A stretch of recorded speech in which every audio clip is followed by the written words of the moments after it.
online. Many young people, especially boys, have literally stopped me in the street since that first interview to ask me about Andrew Tate. I've been staggered, honestly, by the response that I've had. What does it say about society that people like Andrew Tate can reach so many more people than conventional stars or journalists even? Who gets to decide where the line is and whether people like Andrew Tate cross it? Are they part of a poorly understood movement that panders to teenage rebellion like punk rock or pornography?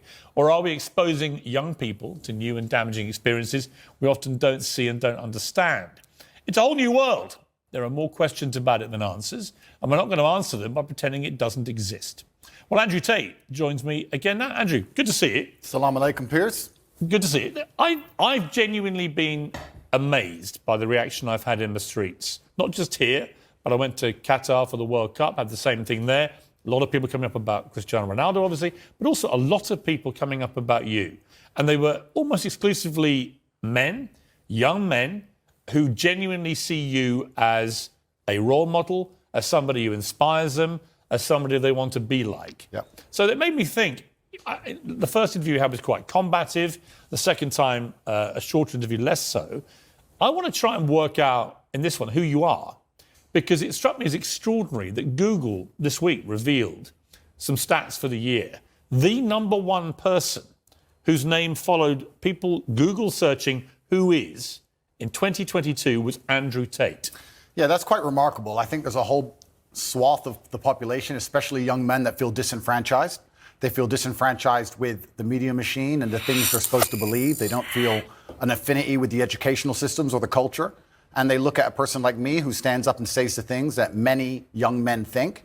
I haven't put a magic spell on the world. The fact that people like what I say means that they agree with me deep inside. They may be afraid to say it themselves, but I am seen as a bastion of free speech and a bastion for masculinity as a whole, because a lot of men are largely forgotten about. Do you think you're a force for good, or are you a force in evolution where perhaps you've done and said stuff you shouldn't have done, and as you get older, perhaps as you get bigger, more followed around the world, you sense a responsibility perhaps you didn't have early on? Well, we all evolve. Every human evolves day by day. You wouldn't be human if you didn't evolve on an hour-by-hour basis. But I do not think I'm a force for good. I absolutely not really know I'm a force for good, because I'm a force for truth. And truth is a good thing. Without truth, we're going to end up in absolute tyranny and slavery, and we're already on our way there. I feel like we're starting to combat it. My cancellation was the beginning of a change in public consciousness.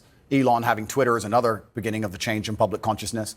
And anybody who stands up and speaks what they truly believe, even if it's something I don't personally agree with, I think that truth is absolutely important. And people's personal truths and people's personal opinions, even on differing sides of the same opinion, should be heard. Okay, my problem with all of this manosphere, simple-minded, mouth-breathing fucks, is that it seems to be that the younger people and a lot of older, simple-minded mouth breathers seem to think it's a good thing that you speak your mind. And in some regards, it's a good thing to speak your mind. In a lot of regards, it's not. Just because someone speaks confidently, very boldly, it depends on what they're saying. If you're speaking confidently and boldly and spouting bullshit, it's not a good thing. So let's not put people on pedestals just because they speak their minds. Okay? We need to remember that. That's one way society goes down the drain. People following people who speak their minds, even though what they're speaking is a bunch of trash. So let's remember, it's not how confident you are or how bold you are, it's what you're saying. Are there facts behind that? Real, actual facts. We're going to have more on this, and more on this Tate and Piers interview. But that's all for now. Thanks for watching.